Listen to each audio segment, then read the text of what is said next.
So I think there's a couple of things. One is that the machine gun briefing approach, where you put a brief out to a whole ton of agencies. Very often you have if you're in a corporate, you've got the big agency that is one on the preferred supplier list, established relationship, very safe pair of hands, if you think of it from a corporate point of view. So they'll get the brief, but then they start scattergunning out to a few other agencies. Oftentimes, to be honest, it's just as just to show procurement that they ran a competitive bid, and also to see if there's any good ideas that they can pick up on. Now, what the problem is that as an independent, they're put through this incredibly quite stressful, intense process of trying to figure out what the brief is, trying to figure out what the challenge the corporate has, bringing in brand new ideas and ways of working and examples, case studies, and creating this pitch. And the truth is that often, it's not a totally level playing field. It's skewed against the new, smaller agency to be able to get that work. Even if they've got the best pitch, they don't have the established relationship, and actually bringing them in through procurement as a smaller agency is going to be more tricky. So this really levels that playing field and makes sure that it's much fairer, and there's a lot less of a kind of inefficiency in the market, and it's much more competitive. So my belief is that the way that we buy agency services at the moment is killing creativity, and it's preventing people from getting access to the very best talent for the problem that they've got. The reasons why is the RFP process, the approved supplier list that narrows down choice that people have within their business. It's this whole concept of the agency of record, or the retained agency, that says you must work with this one company for all of your marketing services, justified on the basis that they're very efficient at buying media. It doesn't mean they've got the best talent for your creative challenge. It doesn't mean they're the best company to work with for new product development, or for some insight around Gen Z and what they're looking for, or for producing the next video or show reel for your company. That doesn't make sense. So we believe that unlocking this problem of this kind of creativity premium is worth addressing.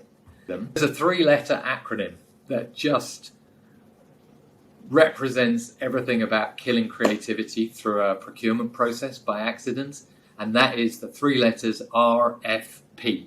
It might as well be RIP, in my view, because it kills creativity. What are we doing? We're putting 115 questions in front of 12 companies, and we're trying to standardize them by checking boxes, asking exactly the same questions, and then making direct comparisons on those criteria. It's crazy. In any other industry, any other walk of life, you wouldn't try and pigeonhole people into very narrow categories, make direct comparisons on every single criteria, and you definitely wouldn't exclude conversation, which is what an RFP process often does. Many times, the customer is not legally allowed to speak to the potential agency outside of the very tightly controlled conditions. It just seems crazy to me. I think for me, it's less about killing creativity, it's a creativity tax. And what I mean by that is, you're having to pay a premium. If you work for big companies, you're having to pay a premium to work with these more independent founded businesses. And that premium is time and money. So, if so many agencies, independent agencies, do not get on to Preferred Supplier List, do not get on to supplier lists, because of outdated procurement processes. So, and then the onus is then on the buyer to jump through hoops, fight internal battles to bring the talent that they want onto their project. So that costs them time. And then from the agency side, these unfair payment terms, the complexity around trying to win bids or trying to get through procurement adds cost and time to their business too. And ultimately, whenever you add cost or time to an agency business, ultimately it's the client that pays for it.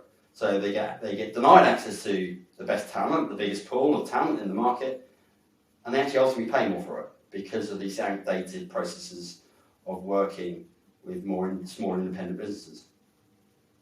And one of the things is, having worked on both sides of the fence, on an agency side and then also on the corporate side, I really have a good sense of that. Some of the complications and difficulties in getting that matchmaking to work. And I think this proposition is a brilliant opportunity to actually change that and look at what is an inefficiency in the market, where there's a bit of a hurdle for companies and agencies to be able to match up. That's caused a bit by the procurement process and risk averseness and the way things are managed between corporates and agencies.